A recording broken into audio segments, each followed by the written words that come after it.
in our house was located on the top of a hill. It was like a 3-bedroom and a little extra room that we use for kitchen.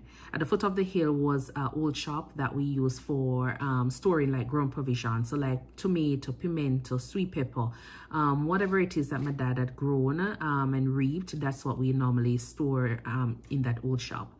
And as you're going up the hill, there was like an old toilet that was used initially, and I think that toilet was associated with the shop at the foot of the hill, but because it was in the better condition, my dad had fixed it up, put on like zinc and all.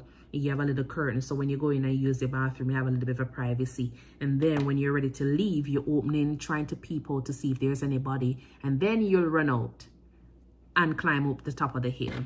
So that's where we normally would go whenever we need to do our little waste.